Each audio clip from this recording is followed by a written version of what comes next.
Para tener gratitud hay que detenerse un poco. Hay que tomar tiempo por un momento y tomar conciencia y valorar cosas que damos por sentados. Por ejemplo, usted se levanta y quizás en el matrimonio ya se acostumbran a levantarse.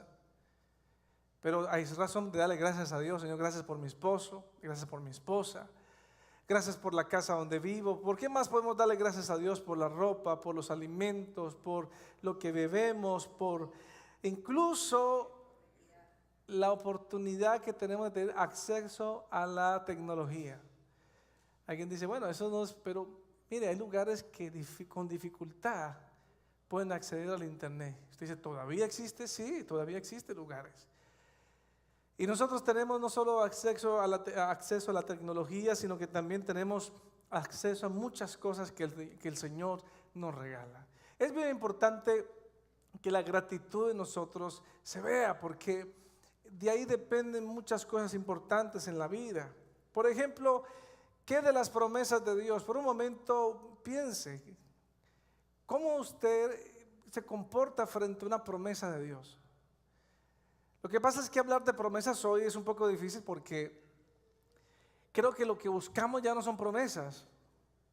Lo que en verdad a veces la gente quiere realmente no es algo parecido. Lo que queremos es respuesta financiera, queremos negocios, queremos propiedades, queremos crecer en lo que estamos haciendo.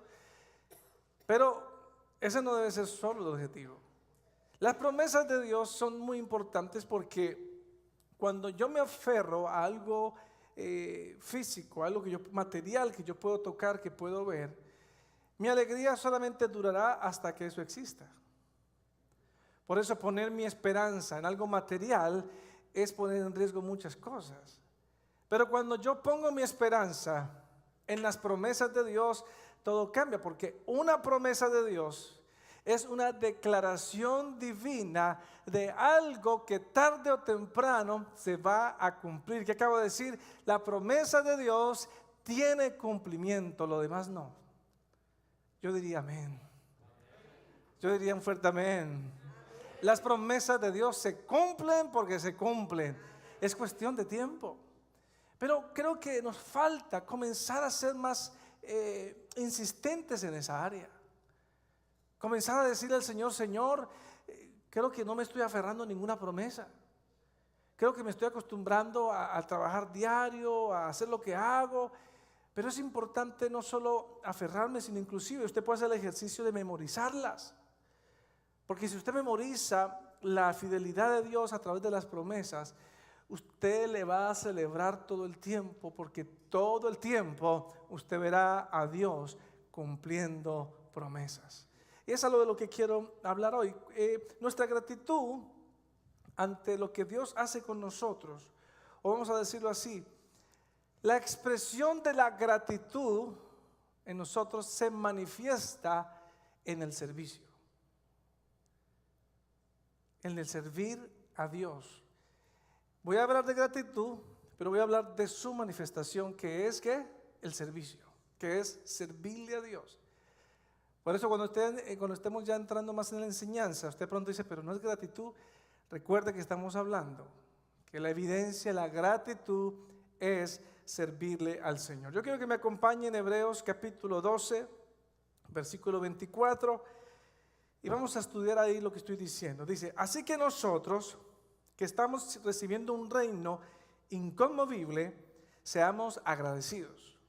Inspirados por esta gratitud, adoremos a Dios como a Él le agrada, con temor reverente, porque nuestro Dios es ¿qué?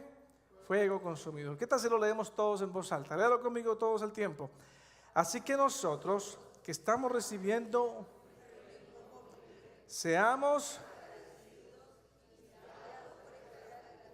adoremos a Dios como a Él le agrada, con temor reverente, es fuego consumidor. Qué interesante que dice, inspirados por la gratitud.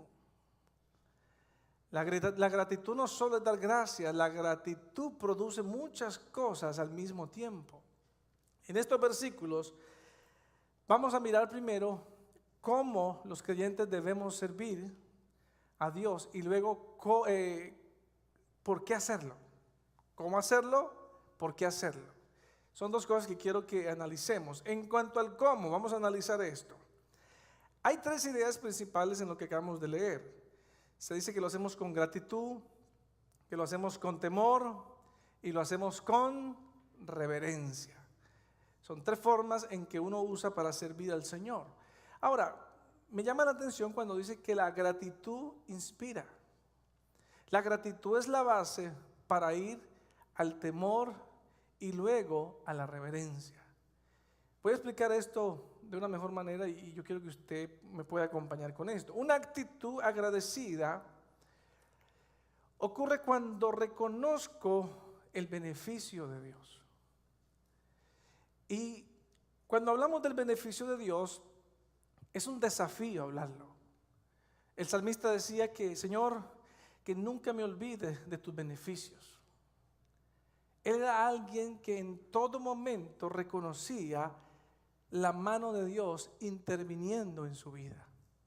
Una de las cosas que estamos sufriendo actualmente es la falta de reconocimiento de la presencia de Dios. Es más, ya de pronto hablar de unción, hablar de la presencia de Dios, se ha vuelto inclusive un tema religioso. Claro, porque mucha gente lo ha visto manejado de una forma desordenada, fuera de orden, que comienzan a creer que es incorrecto. Pero el tema de la presencia de Dios, de la unción de Dios, no es un tema ni de moda, no es un tema tampoco de actualización, es una verdad de existencia. Es real que Dios se haga presente cuando su pueblo lo adora.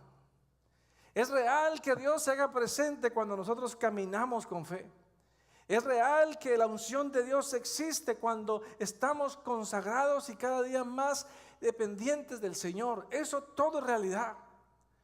Lo que pasa es que reconocer sus beneficios, sobre todo en esta nación, es muy complicado. Porque hay una cultura que se mueve muy fuerte aquí y es una cultura que por años está trabajando, que es el humanismo. El humanismo es convencer a las personas de que cada persona es la dueña de su propio destino. Y yo digo que esa es una verdad a medias. Porque si es real, hasta cierto punto, que nosotros somos dueños de nuestro destino. Pero ¿por qué es medio? Porque está la ausencia de Dios. Una verdad completa es que por tener a Dios en nuestro corazón, tenemos el poder de tener control de nuestro destino. Otra cosa es, por tener a Dios, yo tengo la fuerza de construir cosas grandes. Por tener a Dios y por todas las bendiciones que el Señor me ha entregado, yo tengo la habilidad, la capacidad, el amor, el poder, el dominio de construir, de hacer muchas cosas. Pero no es lo que se está declarando completo. Lo que se está declarando siempre es, usted puede, usted no necesita a Dios, usted se basta usted solo. ¿Por qué? Porque comenzamos a tener un convencimiento en lo material. ¿Cómo funciona eso? Cuando trabajo gano un cheque, cuando trabajo X número de horas recibo una cierta cantidad, hago un servicio, me pagan por el servicio, hago algo y me dan algo a cambio. Entonces comienzo a relacionarnos con mi humanidad y comienzo a decir, oye, yo soy el que hago las cosas. Si yo no me muevo, nadie se va a mover por mí. Si yo no trabajo, nadie va a trabajar por mí. Si yo no lo lucho, nadie va a luchar por mí. Y comienzas a darse cuenta a ser, vamos a decirlo, invadido por el orgullo y la vanidad. El orgullo comienza a convencerlo o a convencernos de que nosotros somos los fuertes, que nosotros somos los que hacemos todo, que nosotros somos los que trabajamos y que nadie se puede meter en lo que hacemos, y sin darnos cuenta vamos cayendo no solo en el orgullo sino en el egoísmo y nos aislamos de las palabras de fe. Señor, ábreme puertas, Señor, ve conmigo, y de eso voy a hablar un poquito más adelante. Por eso, reconocer a Dios es lo que te permite crecer en el servicio a Dios. ¿En qué se mueve Dios en mi vida?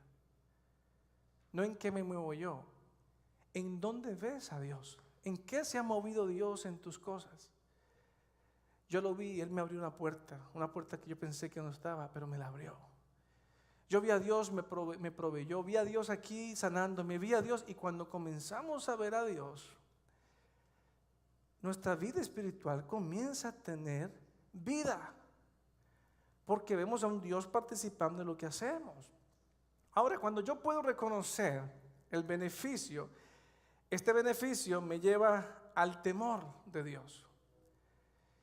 Y cuando hablamos de temor, la inquietud es, ¿cómo así temor a Dios?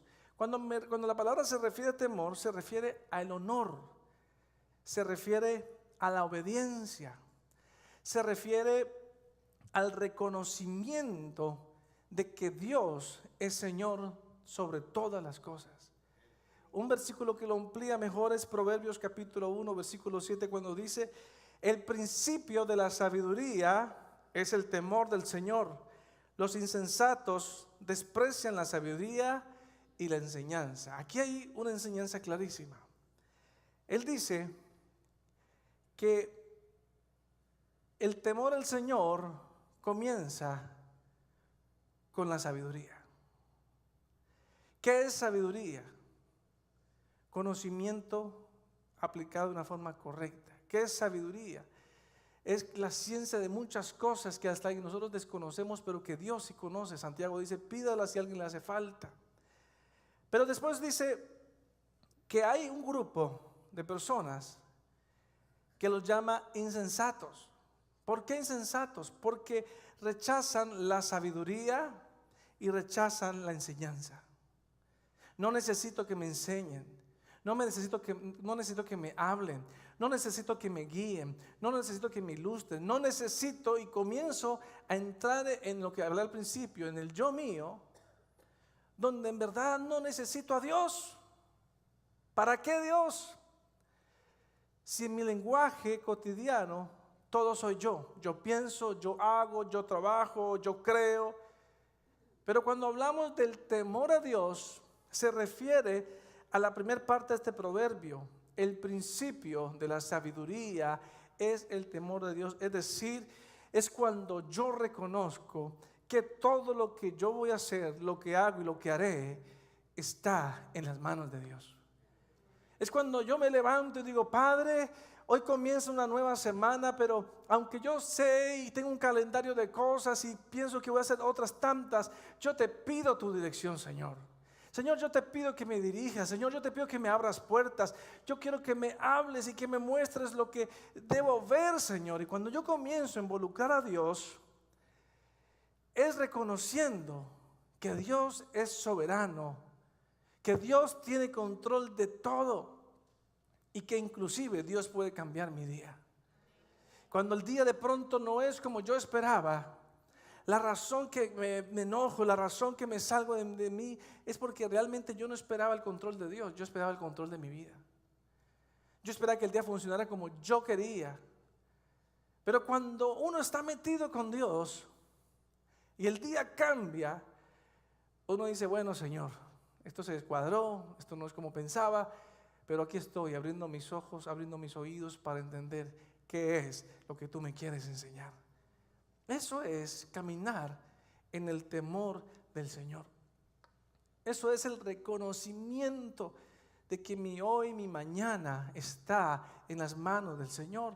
El temor me lleva a ser reverente. Reverente es tener un profundo respeto y amor por Dios. Es el reconocimiento total de que sin Él yo no puedo avanzar. Y quizás cuando yo hablo estas cosas, usted puede marcarse en diferentes pensamientos. Un pensamiento puede ser: bueno, eso es él porque es pastor, o eso lo puede decir alguien que es líder. Pero yo no estoy hablando hoy por condiciones o posiciones o funciones. Yo estoy hablando de un mismo Dios que nos salvó a todos Estoy hablando de uno que envió a Cristo Jesús para morir en la cruz del Calvario y darnos salvación. Estoy hablándole a un pueblo que al igual que yo tenemos los mismos beneficios. Pero lo que estoy haciendo es llamando la atención de todos los que estamos acá para regresar a estos puntos importantes, al punto de reconocer a Dios, al punto de temer a Dios, al punto de reverenciar el nombre de nuestro Señor Jesucristo. No podemos seguir avanzando alejados de Dios, no podemos seguir avanzando en nuestros quehaceres pensando que nuestra vida es muy ocupada, que nuestra vida es muy grande, que nuestra vida es muy enredada como para meternos con Dios. Hay un llamado de parte del Señor y usted dice, pastor, pero usted está hablando de gratitud y yo le estoy hablando que la expresión de la gratitud es el servicio a Dios. Ahora, en cuanto al por qué, con respecto a lo que estamos hablando, tenemos dos razones.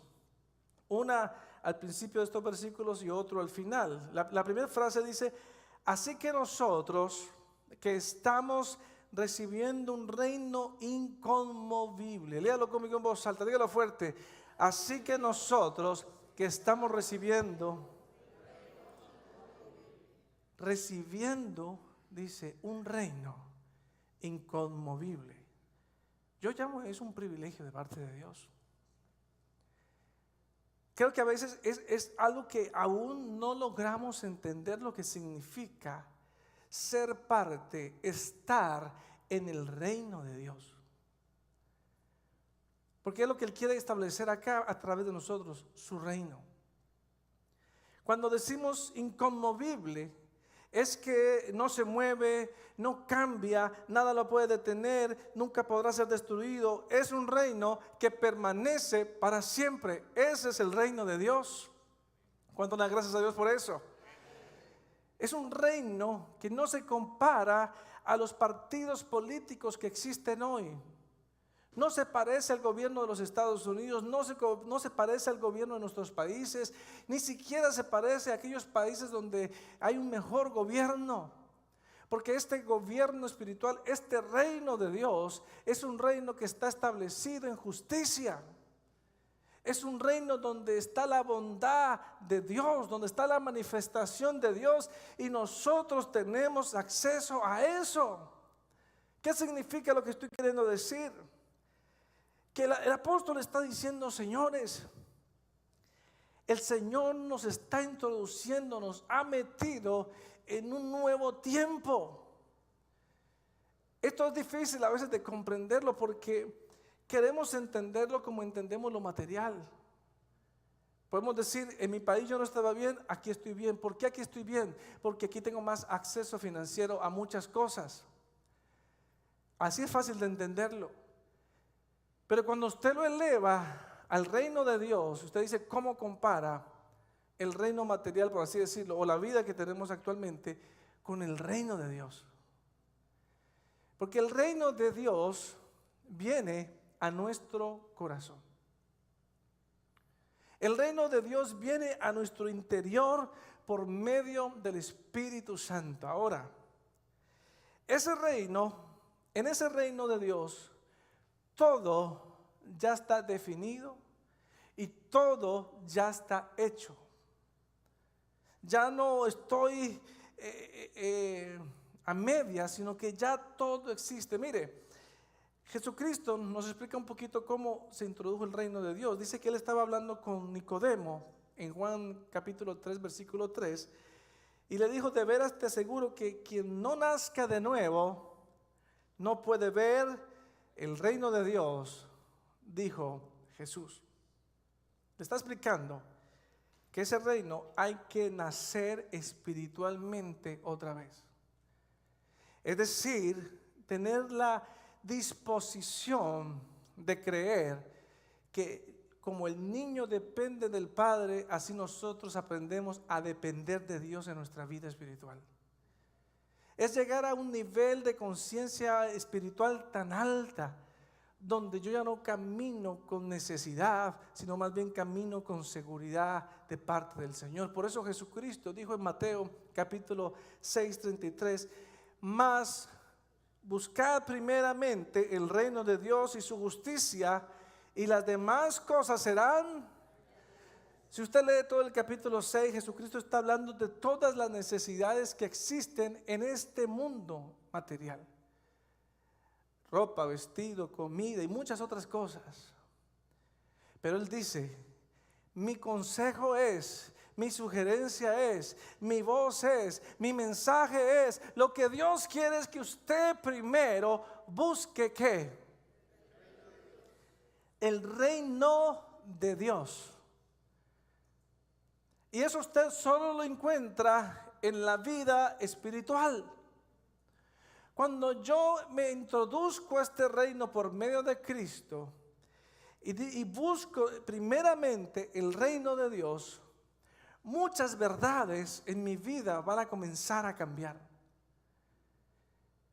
Cuando el Señor creó al ser humano, lo bendijo y le dijo, lo bendijo para que se multiplique, se fructifique, llene la tierra y la gobierne. Cuando dice la sojuzgue, está dando gobierno, lo está diseñando ya en victoria. Pero después dice que por el pecado caímos, pero después dice que por Cristo Jesús nos recuperamos. Entonces ya estamos recuperados a través de Cristo Jesús. Por lo tanto, todos tenemos el acceso al reino de Dios. Pero ahora viene esto. Necesitamos vivir como gente del reino de Dios. Como gente que disfruta de todo lo que tiene el Señor. Las compañías de cruceros, cuando comenzaron su auge de cruceros con la gente, después de un tiempo tuvieron que rectificar la forma en que se promovían, porque vieron un comportamiento común en mucha gente. Compraban el ticket, entraban al crucero, cuando veían el lujo, cuando veían todas las cosas, inmediatamente decían, esto es muy caro. Si me costó así el ticket, ¿cuánto me va a costar la comida? ¿Cuánto me va a costar la bebida? Ay, ¿cuánto me va a costar acá? Entonces la gente, ellos comenzaban a observar que cuando se bajaban del barco, muchos se bajaban con hambre. Muchos se bajaban pálidos, enfermos y decían, ¿pero qué está pasando? Y es que no estaba escrito una explicación que el tiquete incluía toda la comida y toda la bebida. Cuando la gente entonces entendió, compraban su ticket y entraban y hacían de todo, comían de todo porque se sentían parte de todo. En el reino de Dios ocurre lo mismo. El reino de Dios nos ha entregado todo, pero nosotros aún no lo entendemos y vivimos comportándonos como si viviésemos y dependiésemos tanto del mundo material. Por eso cuando tenemos escasez de algo material, hay tanta pena y tanta preocupación. Por eso cuando el cheque no es, la ganancia no es lo que yo esperaba, hay tanto enojo, porque estamos conectados primeramente a las añadiduras que al reino de Dios. Pastor, pero es difícil porque ¿cómo hace uno? Mire, uno tiene que empezar a trabajar con la fe. Uno tiene que entender, por ejemplo, esta realidad. En el reino de Dios nos dice que nosotros ya tenemos tierra. En el reino secular, usted está siempre con el pensamiento, ay, si algún día tuviese tierra, ay, si algún día tuviese casita, ay, Señor, si por lo menos me diera un cuartico, yo sería feliz. Tenemos un lenguaje que no es correcto y no está uniforme al lenguaje de Dios. Cuando el Señor dijo que nos daba el poder de multiplicar, de fructificar y de llenar la tierra, no solo es con hijos. Ay, mi cuñada se ríe, ¿verdad? Sino que es entender que es poseer lugares que están diseñados para los hijos de Dios. Por eso usted no tiene que caminar con un pensamiento de que a usted le falta. Usted no puede caminar con un pensamiento de que usted está en escasez. Usted no puede caminar con un pensamiento de que, ay, usted es pobrecito y otros tienen más. Usted no puede caminar con un pensamiento de que usted es inferior a otras personas, porque si tenemos uno de esos comportamientos, no hemos entendido lo que es que el reino de Dios ha llegado a nosotros. No sé si ese amén es tímido o ese amén es de verdad. Pero si Dios comienza a hablarte, no tenga pena de decir amén, porque es afirmar lo que Dios está diciendo en nosotros. Alguien diría, wow, el pastor está hablando, está conectándonos con lo material. Escuche, no estoy hablando de material. Estoy hablando de tener la convicción de que a mí no me pertenece la pobreza ni la escasez. Amén. Ustedes son duros para enseñarles. Porque por más que usted se esfuerce, usted queda calladito ahí como que no dice nada. Pero caminar en el reino de Dios es tener la convicción de que Dios ya tiene preparado para mí un espacio, que Dios ya tiene preparado para mí una riqueza, que Dios ya tiene preparado para mí la salud. Ahí va mejorando el amén. Pero si yo no logro entender esto, yo voy a caminar en la segunda parte. ¿Cuándo me llegará? Ay, es que yo no tengo. Entonces me lamento, siempre viene un lamento con el uno, con el otro, con el que está a su lado. Ay, también ocurre el peligro del que tiene. Se siente orgulloso de lo que ha logrado. Es que yo me he esforzado, yo y yo. Igual manera, tanto el que cree que no tiene como el que ya ha tenido muchas cosas, se puede alejar del reino de Dios.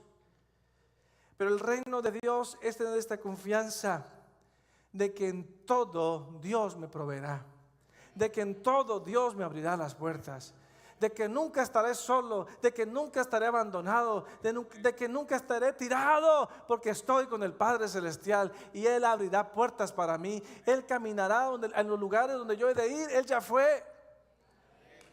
Eso, un aplauso ahí. Él ya fue, Él ya fue.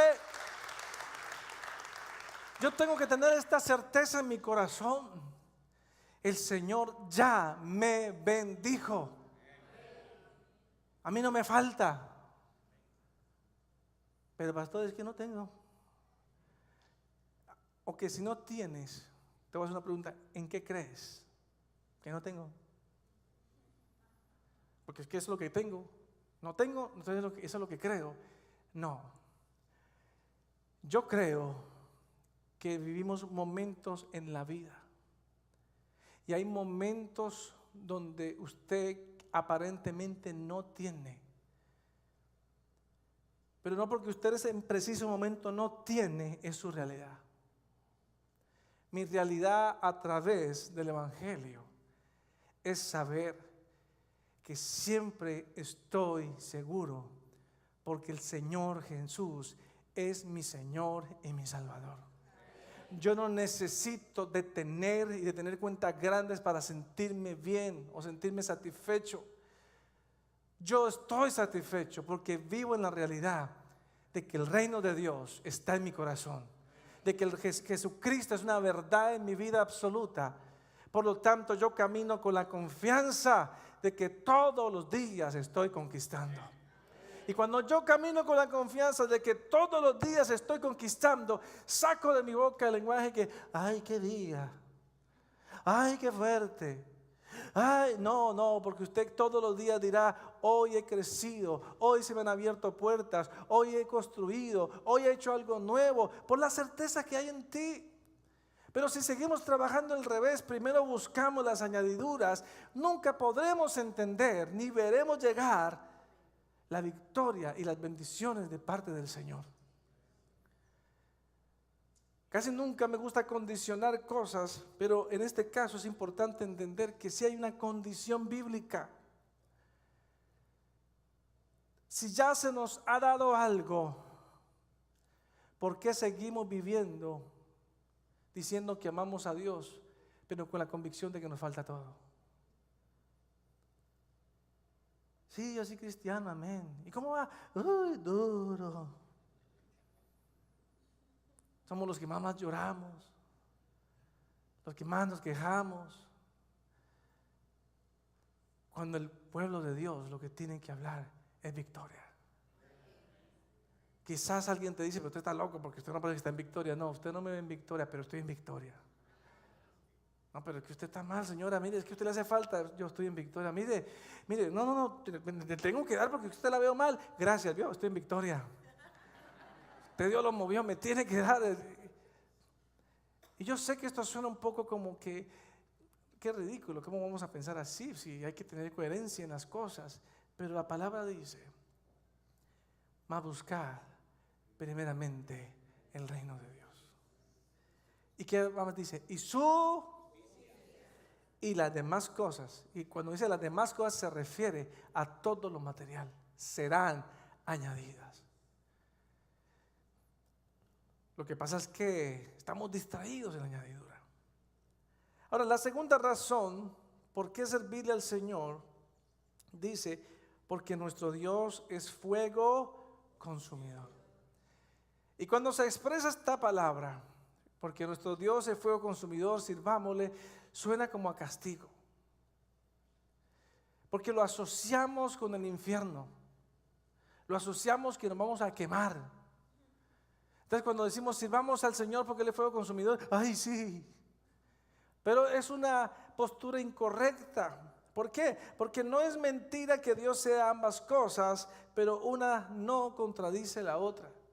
Nosotros tenemos dos imágenes del Señor. Una, la que nos gusta, el Dios compasivo, el Dios que nos ama, el Dios que nos acaricia, el Dios que nos dice tranquilo, hijito, vamos para adelante. Pero cuando dice que Él es también fuego consumidor, como que no nos gusta acercarnos a eso. Cuando alguien habla de fuego consumidor, decimos, uy no, esta iglesia es muy fuerte, son muy legalistas, son muy estrictos porque están diciendo que Dios es fuego consumidor. La Biblia lo dice.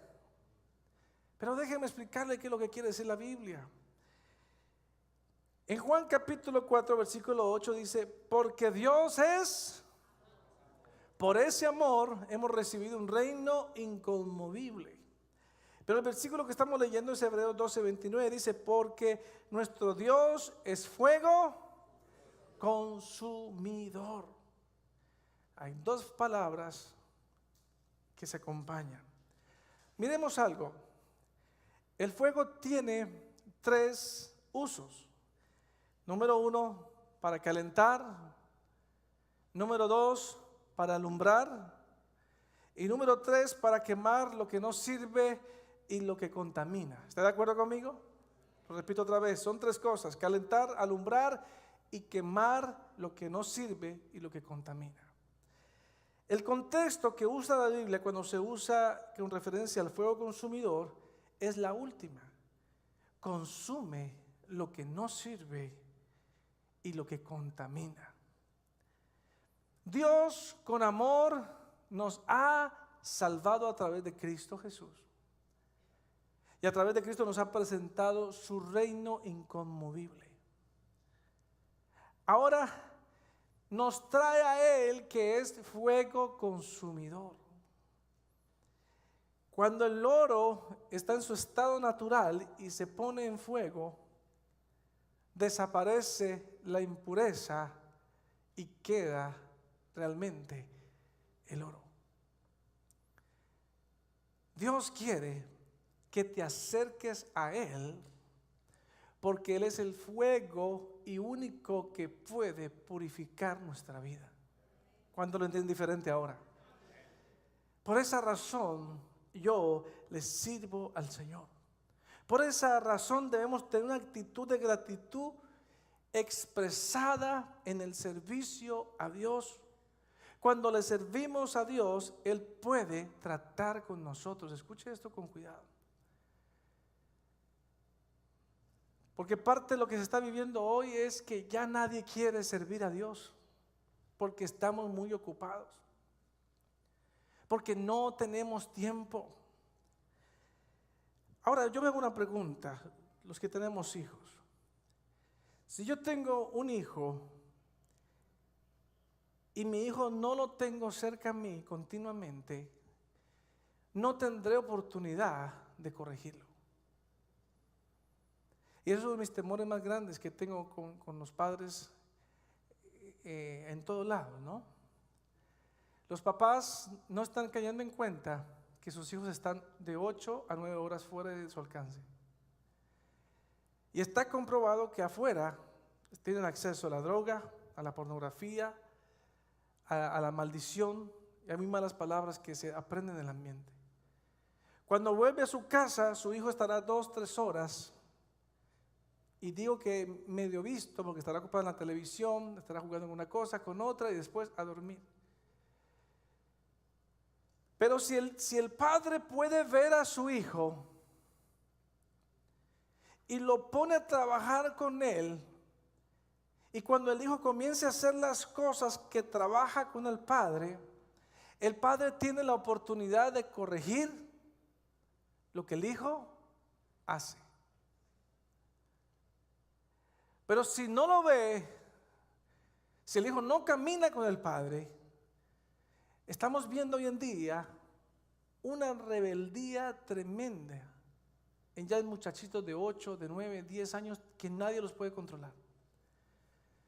Enojones, peleones, no obedecen, no hacen caso, no acatan dirección. Ahora, Dios dice, yo quiero que me sirvas. Por eso hay tantas promesas para la persona que le sirve a Dios. Cuando caminamos con Dios en el servicio, oramos a Dios por lo que hacemos.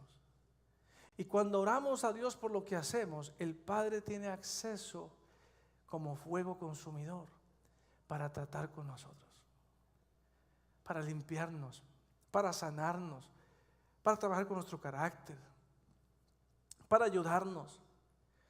Alguien dice, no, mire, yo no tengo tiempo para servir, pero yo con mis finanzas sirvo. Hay una equivocación también. Usted con sus finanzas honra a Dios, pero la única forma en que usted sirve a Dios es con sus dones. ¿Está conmigo o ya se desconectó? ¿En qué momento se desconectó? Entonces, ¿para qué Dios da dones? Nos da dones para edificar a la iglesia sirviéndole a Dios.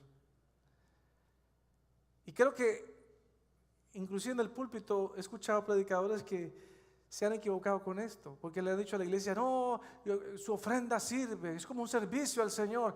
Es mentira. Ay, pastor, ¿usted cómo se atreve a decir eso? Porque la Biblia no lo dice.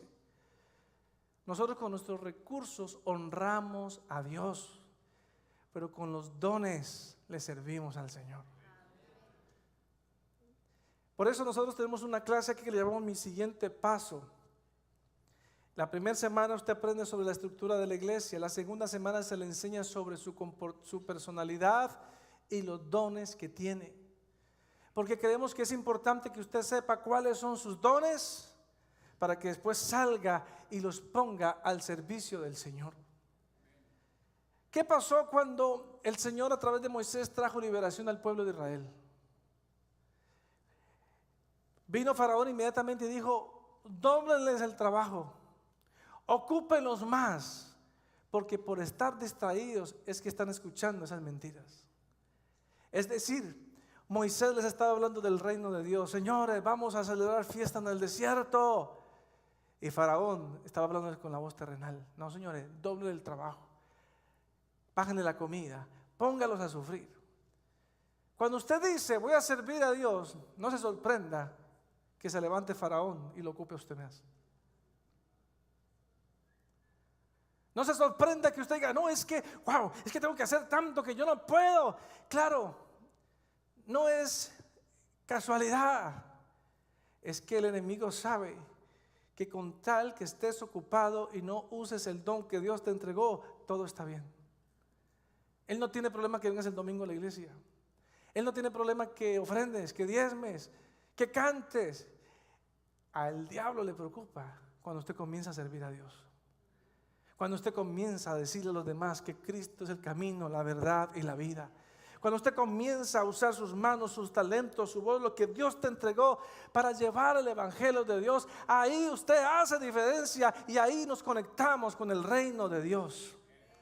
Por lo tanto, nosotros tenemos que levantarnos con la mayor expresión de gratitud con Dios. Servirle. Hay mucha gente en necesidad.